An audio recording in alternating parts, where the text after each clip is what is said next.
Donc pour cette tarte tatin, il vous faudra du sel, du poivre, des herbes de Provence ou du thym, des pignons de pain, du miel, de l'huile d'olive, du vinaigre balsamique et une pâte à tarte feuilletée ainsi que des tomates.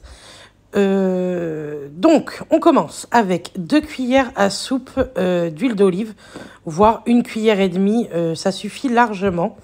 Pour ma part, j'utilise comme d'habitude un moule à tarte de chez Guy de Marle. Je vous mets en barre d'infos l'Instagram de Marine. Si vous me suivez, vous savez que c'est ma conseillère Guy de Marle et vous pouvez passer par elle.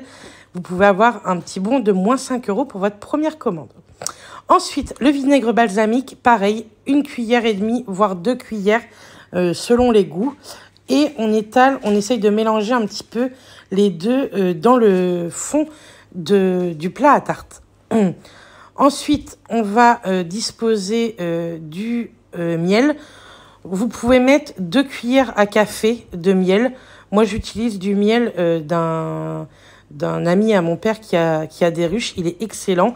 Maintenant, vous utilisez le miel qui vous convient. Donc, on met 2 cuillères. Moi, j'utilise ce petit ustensile, mais vous pouvez très bien prendre une cuillère à café. Et vous en mettez 2 cuillères à café. Ensuite, on va mettre le poivre, le sel et les herbes de Provence. Les herbes de Provence, ce n'est pas une obligation. Le sel, le poivre non plus. Mais je trouve qu'assaisonner la tarte est meilleure quand même.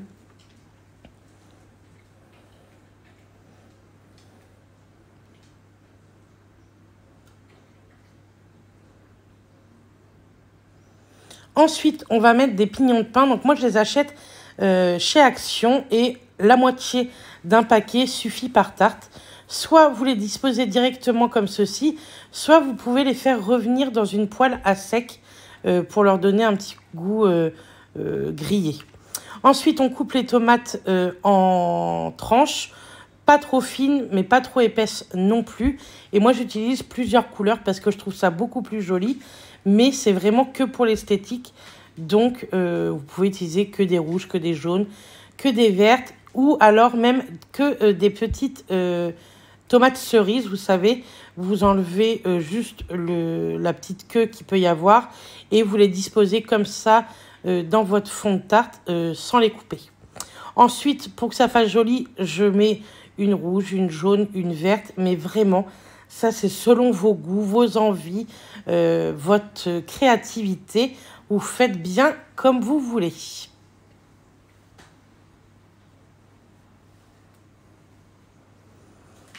Et ensuite, pour cette recette, j'ai utilisé une pâte feuilletée industrielle, mais je vous mets dans le petit i la pâte feuilletée rapide de ma copine Alexa.